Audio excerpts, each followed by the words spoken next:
How are we doing, everyone? It's Alan Birchier here again. We're on 15 questions. We're with Tom Bates, GB's sports psychologist to the stars. He's written some books. He thinks he's the new Piers Morgan. He wrote The Future Coach. I roommated with him at the Worlds. He's quality at what he does, like really genuinely quality at what he does. He won't like me saying that, but the way he involves himself, speaks to the athlete, understands the athlete and the person straight off the cuff. That's the ideal scenario, and then builds on that relationship from there. And I can honestly say he's an expert at what he does. And so welcome, Tom. Thank you, Bertie. Great to be with you. I'm basically going to run through these 15 questions and then see what we got. So, number one, what's the best way to embrace being nervous before a race? That's a great question. Well, that's often one that comes up with the athletes and with the staff quite common on a quite common basis. And the thing is, it's really about Dr. Wayne Dyer is a guy that I follow and listen to on YouTube, and he says he's come up with a phrase that I often refer back to, and that is that when we change the way we look at things, the things we look at change. When we change the way we look at things, the things we look at change. And so a lot of people have this idea that nerves is a bad thing. It's a negative thing to have. Being anxious is not okay. We build this idea that we're meant to be these superhuman functioning beings that just are only confident and robust and have a lot of belief and all this sort of ideology.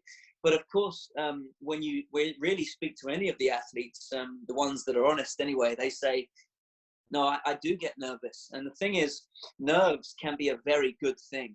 They can drive success and drive achievement, act to kick us up the bum a little bit and make us feel alive and ready. And actually, that nervousness that we feel is really just a sign that we're preparing ourselves to compete and perform at our very best. So nerves absolutely can be a great thing. Spot on. What other sports have you worked in? Wow, good question. Well, predominantly I started off as a player in football. I played at Cambridge United Football Club as a youth development player.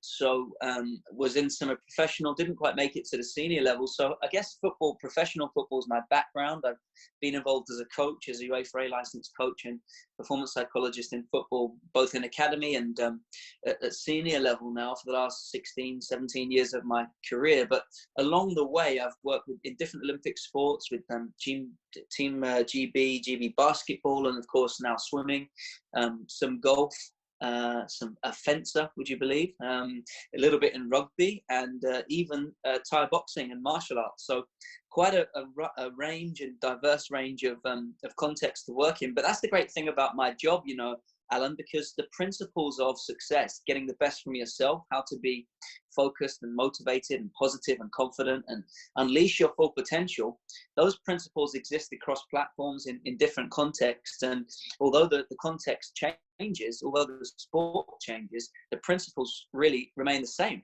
which is kind of cool. I won't go into the Formula One story. What took you into sports psychology? Great question. The fact I failed as a player, I really could have dealt with working with somebody like me. Although in football in those days, nobody really knew what a sports psychologist was. And so I was surrounded by very talented players, but just didn't have the right attitudes, and I was fascinated because they never really got the very best from themselves. They had a lot of talent, but they didn't work on that talent, and a lot of them left the game with unfulfilled potential.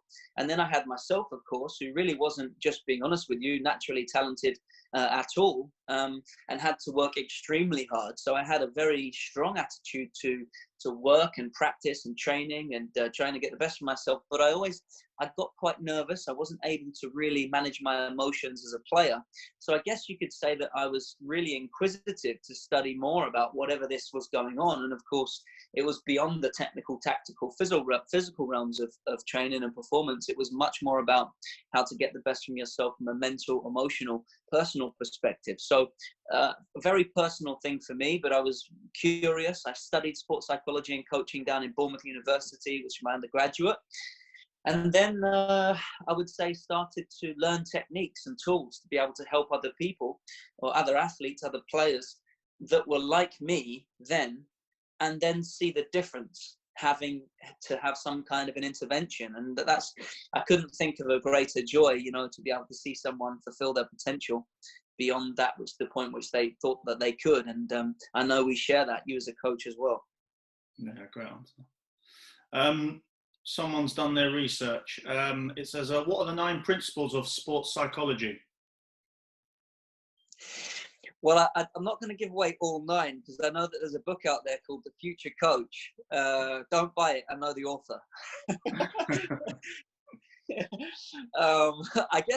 I guess the book was really inspired because of these experiences, across different sports and working with different people, and honestly, having great mentors and teachers myself, to distill that experience down into it. But I mean, of course, there are more than 9 principles of sports psychology. Sports psychology is, of course, about understanding self predominantly, and that's one of the biggest concepts that I probably could share from within the book, that instead of going out there and looking around and coming back here to self, particularly now when we've got this changing global landscape around the world, it provides a wonderful opportunity for us all, whoever we are, coach, athlete, player, whoever, wherever you are, to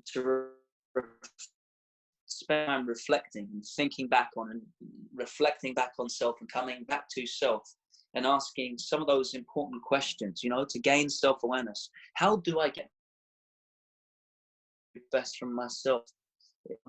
And am I putting that into practice every day? How could I be better? So a lot of the principles is really about self-awareness, working on self, getting the best from self, and then some simple, practical, actionable tips and strategies to do that.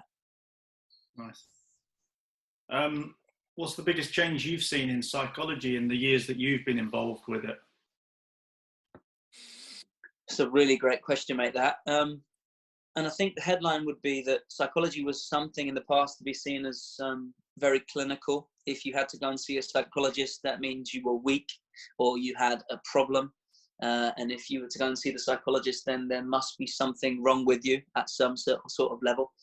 And, going back 10 years ago, 15 years ago, I always started to try to help people understand and spread the message that don't come and see me when you've just got a problem. Come and speak with me and see me when you want to be the very best that you can be, to get 1, 2, 3, 4, 5% extra, to stretch, to stretch your performance, to go and think about how good you can be. Come and see me when you want to be the very best that you can be, and let's work on that. And there are some obstacles and challenges that everybody faces, of course, but the biggest shift, I think, in sports psychology has been that message. It's much more adopted now that, actually to work with a sports psychologist is as important as working with my strength and conditioning coach, as working with my analyst, my nutritionist, and it's really part of an integrated program to maximize performance. Yeah, I agree 100% with that. And within your work and your world, what's who influences you and the way that you go about your business? That's a really good question. I think if you asked me at different points in my career, I would have given you different answers. When I was a player, I used to look at the players that I admired and looked up to and looked at their careers, and the coaches that were able to get the best from me, I guess, have influenced me. And of course, we have different mentors along the way. Speaking out loud, I would say, looking back, probably different coaches from different sports have influenced me in sort of a melting pot of my own professional and personal development. My best mentors, though, at the minute, I would say, and this is really a wonderful thing about the situation. My children, I've got 3 children. I've got a 3.5-year-old, 9-year-old, and 11-year-old. And just, as you know, and I've seen some pictures before we did this that you shared with me, that our children are just so wonderful. They have such a way of bringing us back to reflecting on what's most important. So loved ones, our loved ones, my loved ones, at this precise moment in time, have influenced me. But I think the other thing to say is that I can get influenced so positively just by watching YouTube or seeing an advert on telly or a good documentary, or even just a conversation like this with you and I. We roomed out there in South Korea, and some of the conversations that we had, I would say, influenced me in a very positive way. So I think when you cultivate an attitude where you can learn from anyone or anything at any moment, it really opens up a lot of opportunities to become better as a person and to be better as a professional. So positive influence is there at any point and can come from anywhere. And that's something I've certainly learned over the years. Yeah, totally agree. And like you said there, having kids as a bit of a go-to and a setback, I think it's actually given us everyone a really good opportunity to enjoy this time rather than over worry or panic. It's just actually it's quite a nice, enjoyable time as well. So here's one then. If you've been with your kids for this amount of time, do you practice what you preach? Well, if my wife was in this room with me now, she'd say definitely not. So, in the interest of being honest, I would say that I try to. Although Yoda may never try, either do or do not. But honestly, I think it's about trying to be the very best version. There are constant challenges every day. Sometimes we fall down with those standards that we set for ourselves. But what I'm learning is that it's the response. It's my response to falling back. It's my response to getting back on the horse after I fall off of it. That's not a real. I don't have a horse. That's a metaphor. But it's about responding back to the situations and trying to live up to those standards and honestly be okay with that. I mean, the only way to really know something is to do it ourselves, right? That's a really key thing. In all seriousness, I wouldn't be able to give the advice that I give unless I'd have been in those situations myself. And as you know, as a previous elite athlete, you've been through a lot of experiences, and that's what gives you the power to advise and help and create positive impact and influence. So I think it's really important that we put ourselves in the center of advice, and even more important that we do what we say, before saying what we do. Yeah, really good. What would your advice be for the swimmers at the moment if they're getting to that point? I think we'll all end up going through it at some point in this, is when you're in lockdown, that you go through where you're just struggling a little bit, whether that be motivation for keep sticking to a routine or keeping some sort of dry land work going. Any advice on that? Yeah, it's obviously something that we've been working on quite a lot, and over the last couple of weeks, I would say that there's no linear pattern.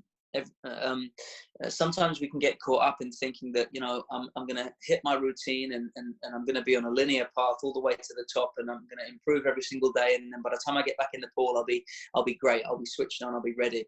But of course we know that as human, we're not human doings, we're not robots. It doesn't quite work like that, and it's more of an up and down. The emotional roller coaster is something that we'll all experience, and it's about being okay with that to a degree, to know that there is no linear path. And the biggest thing that the athletes have come back to me with is they say to me, Tom, it helps so much just to be able to pick up the phone or interact with a loved one or a coach or a team member, or to go onto Facebook and have 2 or 3 going at the same time, and we play quizzes and there's that interactivity going, and it's for me, it's about not necessarily forcing that, but realizing that you don't have to stay stuck in your own mind, that you don't have to overthink and overanalyze, to stay present, to enjoy the moments that we spend together. There's so many opportunities for us right now in this space, and I just came off a call this morning with James Guy, and we were talking about the fact that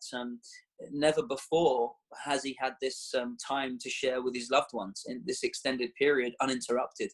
And perhaps in the future there never will be again this opportunity to be around our loved ones and truly appreciate the people that we have around us. So I would say that there are many, many opportunities that we have right now. There are lots of things that we can't do, but there's a ton of things that we can. And Coach John Wooden, who also features in the book, he's a great inspiration to me. He says, don't let what you can't do get in the way of what you can. Don't let what you can't do get in the way of what you can. So it's a very powerful, simple quote, but it's one that resonates with me. And it's having the eyes to see the opportunities, connect with those loved ones and friends, build that energy team. Who are the people that boost you up? What are the things that you do that you love, that give you energy? And spend your time in that way, you know? Energy givers, not energy takers.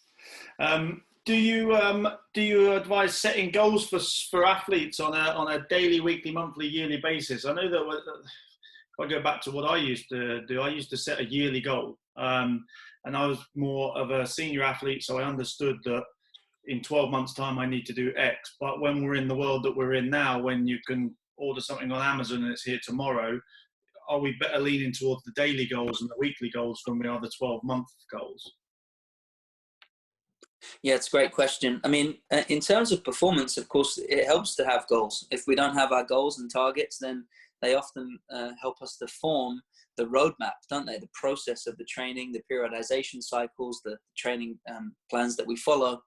But in this current time, of course, the Olympic Games have been set for the summer of next year at that level. But in this current time, one of the great things we can do is stay present, and deal with today, deal with the here and now. And if that is a bike ride, for example, that is an hour and a half, and you've got that competitive animal within you, and you want to beat the time from yesterday, then have that as a goal by all means. But if you feel like today is you just want to go out and you just want to enjoy the woods or enjoy the scenery today, and you want to connect with nature or whatever it is, be guided by that emotion, and that's absolutely okay. Self-care is and well-being, and being aware of what we need.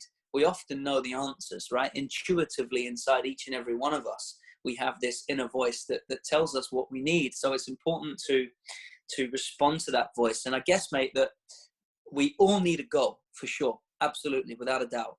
Without that vision, without that goal, without that clarity, we can often drift, like a ship with no compass or direction.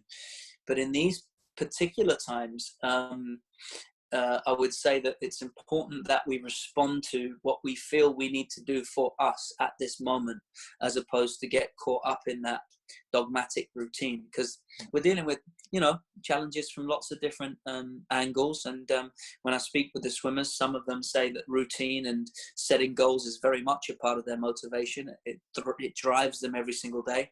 And some say, actually, I'd prefer to be a little bit more flexible in my day-to-day. We've got time now to rest and recover and perhaps reflect and reset and get a better perspective.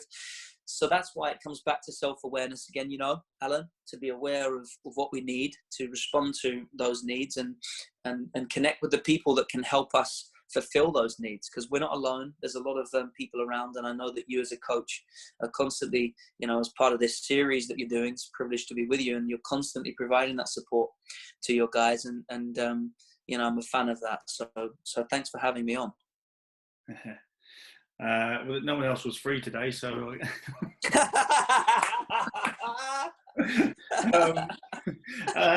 how would you Stop telling the truth? Stop telling the truth, will you? How would you advise dealing with setbacks? Well, I would say ask ourselves, we can really change our lives by asking ourselves better questions. What can I learn from this?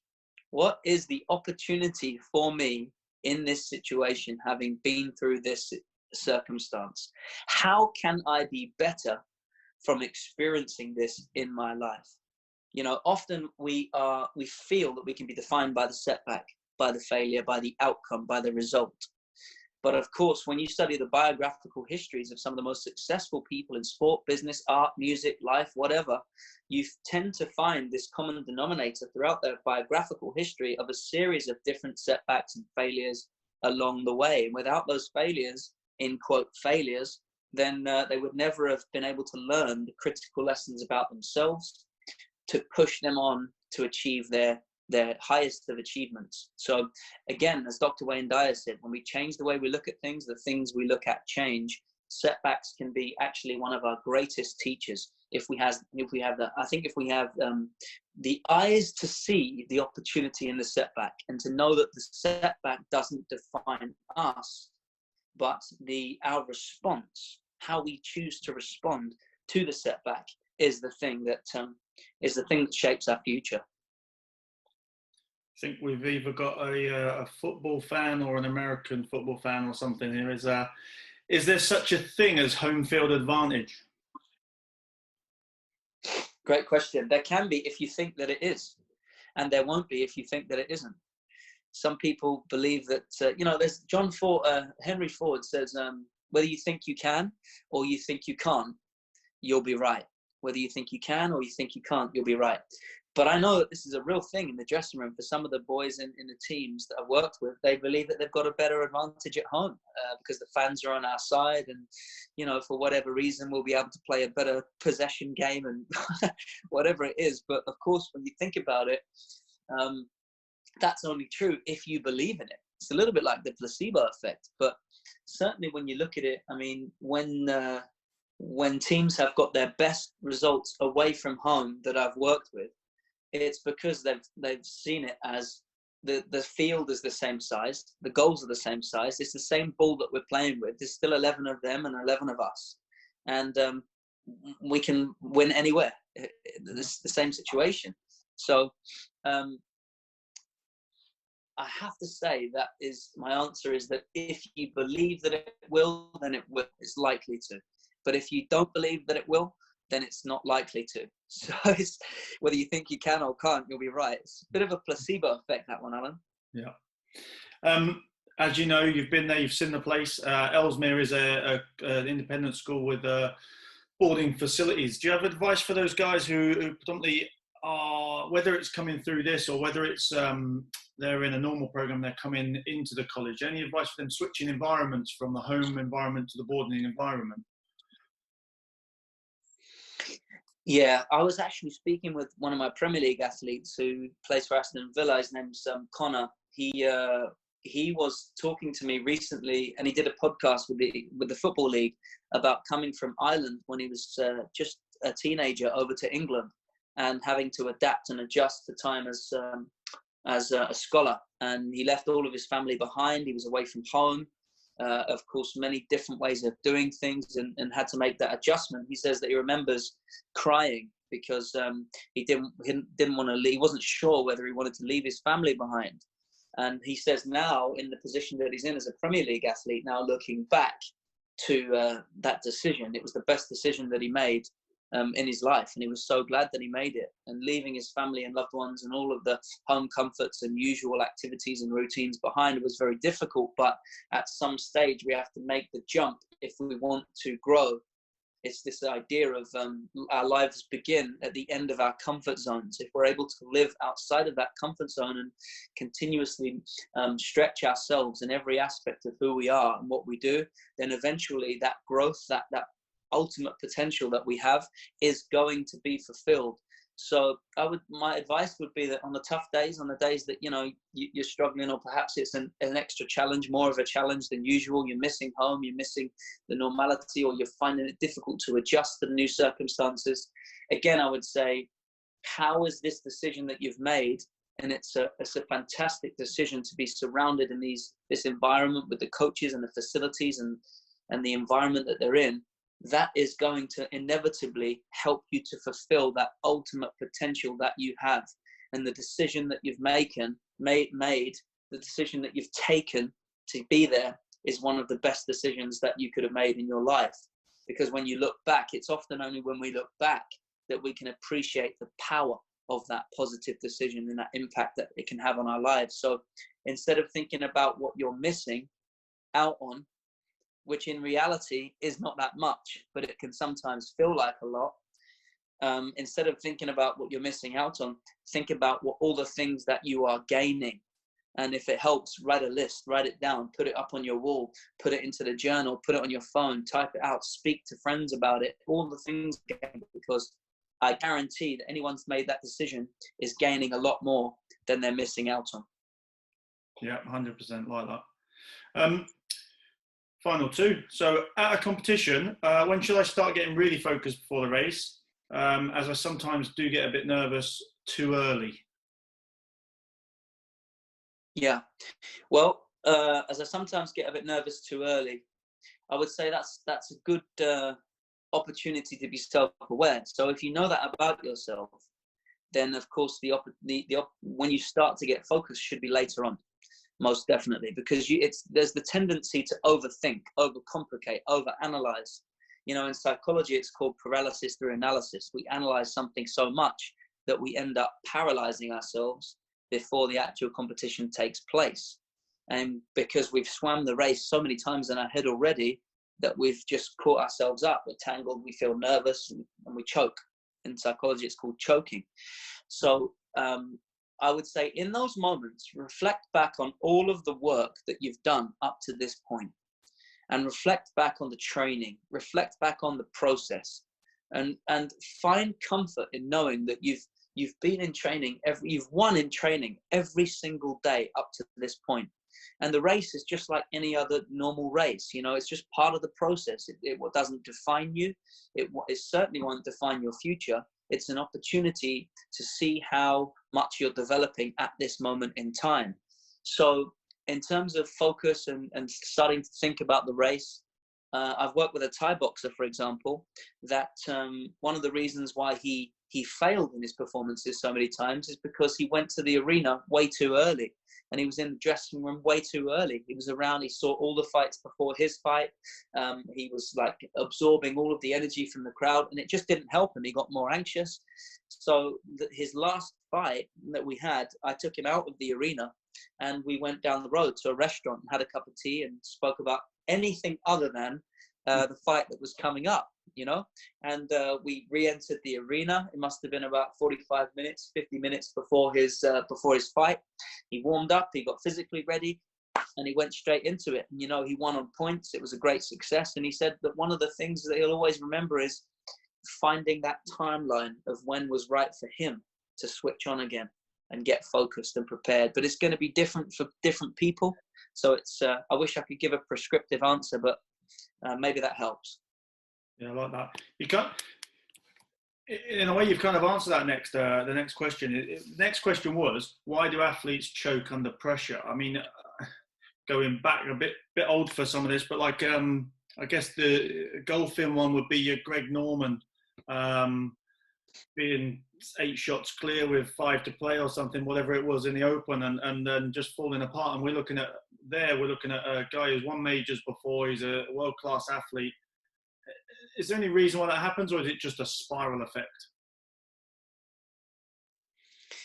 Yeah, I think normally all heightened anxiety comes from focusing on or focusing from a state of threat rather than being in the moment or enjoying or being present. It involves some kind of time travel into the future about some kind of negative consequence of a negative action in the moment. So if I miss this shot, then he might gain on me. And however much I try not to miss this shot, I've already started to think about it and negative consequence in the future. So I would say, to flip that on its head, it is literally this idea of being completely in the moment and understanding that the future is going to be whatever it is anyway. So that instead of thinking about the negative consequences or putting myself into a position of threat or a state of threat, think about the things that I am in control of. Think about the things that I do well. Think about the things that I have done well.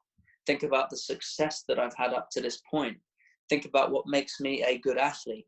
And when I say stay in the moment, it's, you know, we have lots of different ways, and we're not going to go into them now, but mental skills training strategies to keep us in the moment, to stay present and focused on self, not externalize and go out there or time travel into the future, to prevent us thinking about the threat. You know, for a footballer, it might be, if I miss this shot, what are the fans going to do? What will the manager think of me? What will the media write? If I miss this shot, that's my reputation. Will I get selected for the next team? You know, if it's a swimmer, if I don't swim a certain time, does that mean qualification? What will certain people think about me? And it's normally this idea of being judged, or some kind of future event in a negative consequence. So normally, always, if we're able to keep ourselves in the present moment in time, to focus from the perspective of thinking about our strengths internally, then we're much more likely to be successful in any given moment. Love it. Positive and negative effect. All I can say is thank you, Tom. I love every minute talking to you all the time. It's really good to have you come on and have a few questions thrown at you from the Titans group. So thank you very much. Thank you, Alan. Just would take this opportunity to wish all you guys the very best as well. Thanks for having me on.